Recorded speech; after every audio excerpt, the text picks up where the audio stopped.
नमस्कार मित्रमैत्रिणींनो, लाडक्या बहिणीच्या संदर्भात ज्या काही बातम्या येत असतात तर त्याच्यापैकी सत्य आणि वस्तुनिष्ठ खऱ्या खऱ्या बातम्या या चॅनलच्या माध्यमातून देण्याचा आपण प्रयत्न करत असतो. तेव्हा लाडक्या बहिणींना 1500 रुपये मिळणार, 1500 रुपये मिळणार, 4,500 मिळणार की 2100 रुपयाचा हप्ता कधीपासून सुरू होणार, ई केवायसी बाबत काय अपडेट आहे किंवा ज्यांची ई केवायसी अद्याप पूर्ण झालेली नाही तर अशांचा लाभ बंद होणार का, आणि सगळ्यात महत्वाचं म्हणजे ज्या बहिणींना जो काही आता 17वा, 18वा, 19वा हप्ता येणं बाकी आहे, प्रस्तावित आहे, पण त्याच्यामध्ये बऱ्याच अशा बहिणी आहेत की ज्यांना 12 हप्त्यापर्यंत पैसे मिळाले, 13 पर्यंत मिळाले, कुणाला 15 हप्त्यापर्यंत पैसे मिळाले, कुणाला 9 हप्त्यापर्यंत पैसे मिळाले आणि अचानक त्यांचे पैसे मिळणं बंद झाले.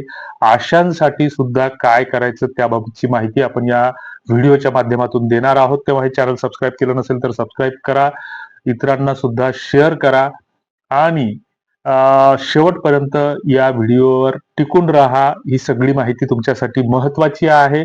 अर्थातच लाडक्या बहिणीच्या बाबतीत जे काही आता सध्या नागपूर येथे विधिमंडळाचं अधिवेशन, हिवाळी अधिवेशन सुरू आहे, तर त्याच्यामध्ये हा प्रश्न चर्चेला आला होता आणि हा प्रश्न चर्चेला आल्याच्या नंतर प्रामुख्याने जे काही महिला आणि बालकल्याण मंत्री आहेत तर यांनी प्रश्नोत्तराच्या तासामध्ये प्रश्नाला उत्तर देताना सांगितलं की जवळपास 1 ते 1.25 कोटीच्या आसपास ह्या लाडक्या बहिणींनी पोर्टलवर लॉग इन करून त्यांनी अप्लाय केलेला आहे किंवा अर्ज भरलेले आहेत आणि काहींनी ऍप्लिकेशनवर म्हणजे मोबाईलच्या ऍपवर त्यांनी हे केलेलं आहे.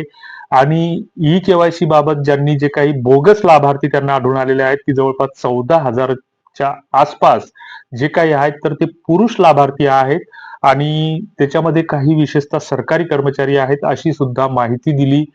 सोबतच जवळपास 24 लाख लाडक्या बहिणी यापूर्वीच म्हणजे सरकारच्या वतीनं ज्या लाडक्या ज्यांना आपण म्हणतो तर त्यांच्या वतीनं ते बोगस असल्याचं त्यांनी घोषित केलं.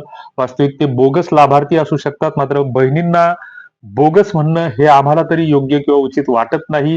मात्र सरकार काय करेल, कुणाला काय ठरवेल याचा काही भरोसा नसतो. तर असो, ज्या अर्थी जे काही 14,000 लाभार्थी पुरुष निघालेले आहेत तर ते सरकारच्या कुठेतरी सिस्टमचा, कार्यक्षमतेचा, सरकारच्या जबाबदारीचा एक सामाजिक दृष्ट्या, नैतिक दृष्ट्या आणि कायदेशीर दृष्ट्या या तिन्ही बाजूंनी जर पाहिलं तर तो त्यांचा ढिसाळपणा आहे, त्यांचा बोगसपणा आहे. सरकार एकीकडे त्यांच्याकडून ते पैसे वसूल करण्याची भाषा करत आहे, मात्र हे पैसे वसूल करणं हे कुठेतरी चुकीचं आहे असं आम्हाला वाटतं. कारण ही जी जबाबदारी आहे तर जी काही योजना राबवण्याची जी काही जबाबदारी असते तर ती सरकारची आणि प्रशासनाची असते आणि भारतीय संविधानामध्ये जे काही अनुच्छेद 162 नुसार योजना राबवणे आणि तिची पात्रता तपासण्याची पूर्ण जबाबदारी ही राज्य सरकारची आणि त्यांच्या प्रशासनिक यंत्रणेची असते. मात्र सरकार स्वतःची जबाबदारी या ठिकाणी जाणीवपूर्वक झटकत आहे. इकडे या लाभार्थ्यांना बोगस ठरवून त्यांच्याकडून पैसे वसूल करण्याची भाषा करत आहे. मात्र तुम्ही आम्ही सगळेजण मोबाईल वापरतो आणि मोबाईल वापरत असताना तुमच्या आमच्या मोबाईलमध्ये जवळपास 30 ते 40 वेगवेगळ्या प्रकारचे आपण ऍप्लिकेशन्स वापरतो आणि हे ऍप्लिकेशन्स वापरत असताना थोडीशी जरी त्या ऍप्लिकेशन मध्ये माहिती भरताना चूक केली, एखाद्याला जर म्युच्युअल फंड घ्यायचा असला आणि त्यांनी जर थोडस नावामध्ये एखाद्याचं नाव माधव असेल, माधवचं स्पेलिंग त्याने MADHA च्या ऐवजी जर ओ लिहिलं तर ते घेत नाही किंवा ते सिस्टम ऍक्सेप्ट करत नाही. आणि अशा स्थितीमध्ये सगळ्यांचे आधार कार्ड सरकारकडून घेतलेले आहेत त्या पोर्टलवर आणि ऍप्लिकेशन मध्ये, सोबतच पॅन कार्ड सुद्धा घेतलेले आहेत. सोबतच जून मध्ये ज्यावेळेस ही योजना लागू झाली, जून 2024 मध्ये, तर 14 ऑगस्ट 2024 मध्ये धडाधड महिलांच्या खात्याला पैसे जमा झाले आणि सगळ्यांना मेसेज आले.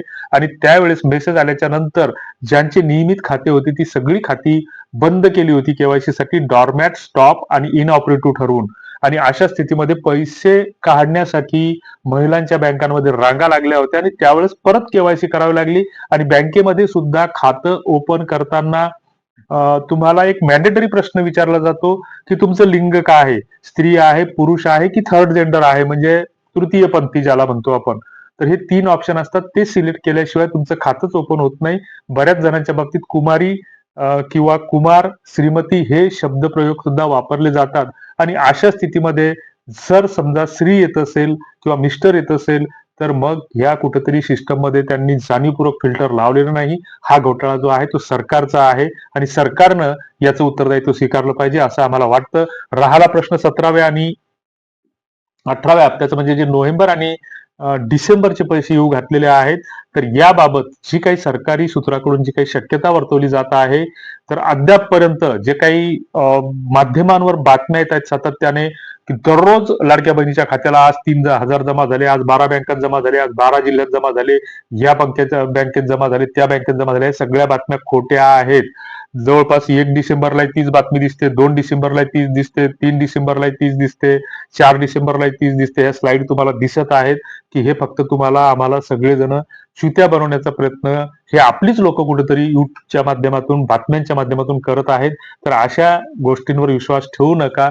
सरकारकडे तरतूद झाल्याच्या नंतर 3,000 रुपये एकत्रित येण्याची शक्यता सरकारकडून वर्तवली जात आहे. नोव्हेंबरचा हप्ता किंवा नोव्हेंबर आणि डिसेंबरचे एकत्रित हप्ते येतील. ई केवायसीच्या बाबतीत जे काही अपडेट आहे, तर जवळपास 1 ते 1.5 कोटीच्या आसपास महिलांची ई केवायसी झालेली आहे. 31 डिसेंबर पर्यंत त्याची मुदत आहे, परंतु सरकारला अजूनही ती मुदत वाढवावी लागणार, कारण बऱ्याच महिलांच्या खात्याला म्हणजे आधार कार्डला मोबाईल लिंक नाहीयेत आणि आधार सेंटरवर सगळीकडे गर्दी आहे.